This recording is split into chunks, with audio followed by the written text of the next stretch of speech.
All right, Ultimate Hoops Nation, my name is Reid Nelson. This is This Week in Rec. Today I'm joined by Scott Nelson, GM of the Lakers. How are you doing today, sir? Very good. Let's talk about your team so far this season. You're 4-0. You play against the Rebels tonight. This is a little bit different look. Talk about your squad. Came together pretty nice. The four of us, two Kyles, Noe, and I, kind of deciding what we wanted to do. Once Twan came on board, the Samuelsons and I have known each other forever. I've been trying to get them on the team for a while, and it just kind of worked and put together. Then we had a couple freak injuries, and we added the human highlight film that is Randy, and it's just been a perfect mix. So you are one of two undefeated teams right now in Bloomington, along with the Broncos. I know it's a little bit crazy to say, but are they your biggest competition for the number one seed right now? For the number one seed, yeah, probably. I don't know if they're the biggest competition in the league, but they're definitely the number one seed biggest competition. Who do you look at? Throw the records out the window. Who do you look at the team that is most likely to knock you guys off come playoff time? Gorillas are always good. Tonight's game scares me. I mean, you never feel comfortable playing the Rebels. I don't care how bad their season is. So it's a matter of if we can score tonight, we should be good. But I like our squad. I really do. I know we got a lot of crap early in the year from everybody saying we had too many bigs and you can't play with that many bigs. We played no defense, things like that. But funny enough, it's working. There's been a lot of discussion back and forth about the size of the playoffs, whether we're going to go 20 or 24. Something was brought up today amongst the Players Committee that instead of going 20 or 24, we're going to initially go 20. Any team that has three wins will be open up for discussion to be qualified if they get at least 2 votes from the Players Committee. So I'm gonna say that again. If you have 3 wins, you'll be eligible for the playoffs as long as you get 2 committee members to vote you in. So we're gonna go into the meeting not knowing whether there's gonna be 20, 22, or 24 teams, which is gonna be a little bit different, a little bit unique. What are your thoughts on that initially? Initially, it's a terrible idea. Only because nobody knew about that going into the season. I mean, it's something that you make those decisions for the next season. I don't understand doing it for the current season. I can help you out a little bit. We never really know how many teams there are going to be. So in this case, I think we predicted about 29 to start, and we knew that 24 was going to be too much. But then when we went to 31, which I believe we're at now, 31 teams, then 24 was probably about right. But, in the past, we've let in teams. I don't believe a 2-win team should make the playoffs. I don't care who you are. If you go 2-6, when the playoffs come, you're at home shooting for next season. So, it's going to be 20, it's going to be 22, it's going to be 24. We still have to lay this out in front of the entire Players Committee, but that's what it potentially is looking like right now. 2 wins. That's the thing for me. So with the weighted schedules that we do, and this has been kind of my ongoing thing, right? What if, I don't know what are the Rebels sitting at right now? 2-2. What if they have 2 wins? You're going to tell me that the Rebels don't deserve to make the playoffs, even though they played one of the hardest schedules in the league, just because they have 2 wins? And I hate to bring it up because it's been brought up. Tell me if they brought the blue chip schedule to the Rebels, they wouldn't have more than 2 wins? Well, and you're absolutely right. And any controversy we create, I think, can be good. I've always sort of looked at it like this. There's the Big Ten, there's Conference USA. You know what I mean? You kind of got to look at it like that. There is almost 2 leagues within the league when you look at the schedule and you look at the skill and that type of thing. I know some people don't want to accept that, but it's true. Yeah, but there's not. I guess there's Big Ten and there's Conference USA, right? Those teams switch every 2 years. Who's on those teams? It's not the same people coming back every year. Ultimate Hoops kind of changes, but the core stay the same. The core Rebels team is the same team that won a championship not that long ago. Almost. You have some down, yeah, more or less.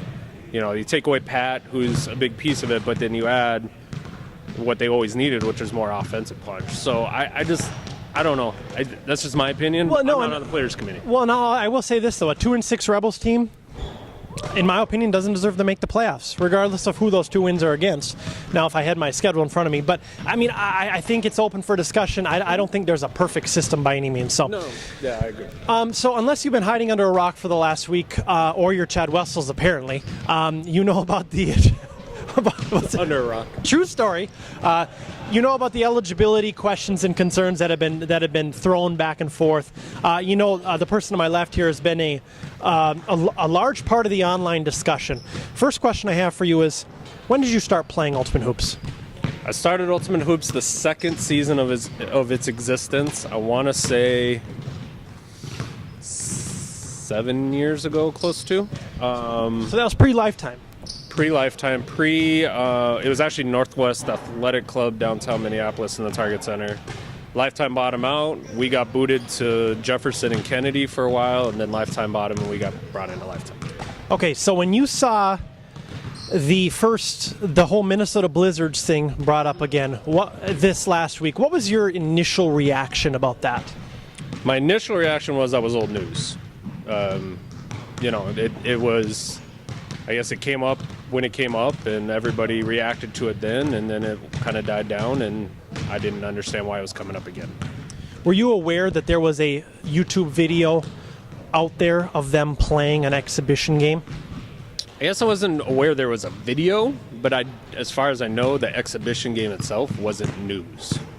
Yeah, because I think that's what even took me off guard a little bit, is that, they have video. And I think that's really where there's been some confusion, is that I don't think a lot of people knew that there was an actual game. So you mentioned earlier that Johnny Webb was on your team. What kind of do you remember, 4 years ago? I remember talking to Johnny, and Johnny saying what he was doing, that he was trying out for this team, and then saying that he made the team, and that he kind of gave me the details of what it was, an ABA team, and I said, jokingly, because it really, in the grand scheme of things, isn't that big of a deal, you're not rec eligible anymore. And he said, once season starts, we're not going to be rec eligible. And he told me who was on the team, and then the next season said, hey, I can play, because it didn't work out. And that was really it. I mean, he told me some of the specifics being, it was kind of a sham, and the money wasn't there, and it never was, and they didn't get paid for anything, and they, whatever, and that the league decided that they could play, and that was really it. So at the time, there was no players committee, so Alan made the decision, essentially. Right. So, and that decision has stood for now 4 years, and I think the way I'm seeing it is, there was this reported new news about this YouTube video that really wasn't new news, and a lot of people overreacted, and here we are. I don't think this controversy is going to end anytime soon, because obviously with Izzy and Briggs driving it the way they are, they're very vocal, they're very intelligent, they're very well spoken, and I enjoy a good debate. Yeah, and I guess I only got involved at all. I mean, I like to read the site and see what's going on. I've contributed time to time, but I only even mentioned anything because I saw Alan post that he was willing to talk about it and explain why he came to that decision. And the way he was kind of dismissed, even though he had Alan doesn't need to explain himself to anybody, I guess, in my opinion. Sure. The decision was made 4 years ago, and that was it, and everybody should live with it. I had to live with it at that point. But just the way he was kind of dismissed and the credibility of the league and stuff like that. And it's not like any of this is new.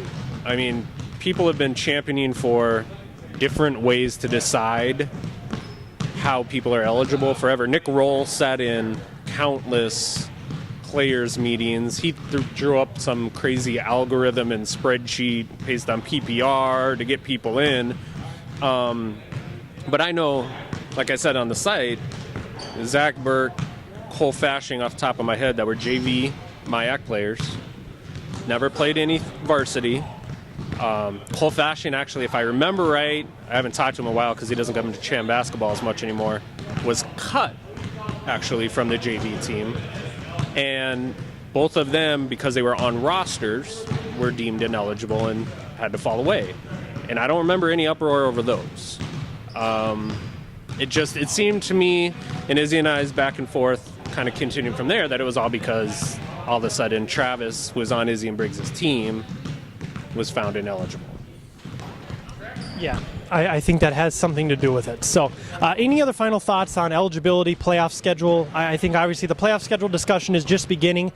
Any other thoughts on eligibility? No, I think I'd love to see more players in the league. I'd love to see us come up with something to allow players to come in. The problem is if it's not black and white, you show up on a roster and you don't, then there's gray area, and then it's who's making the decision. How do you get rid of favoritism or even the thought of favoritism? And that's what's going to be the big important part of it. Well, UH Nation, let us know your thoughts. We will outline the proposed playoff format here inside this article, as I don't really feel like I did a great job of explaining it. Let us know your thoughts. Next week, we'll actually have Mr. Alan Arlt himself on the show. I'm very much looking forward to that. Thank you very much, Scott. Appreciate your time.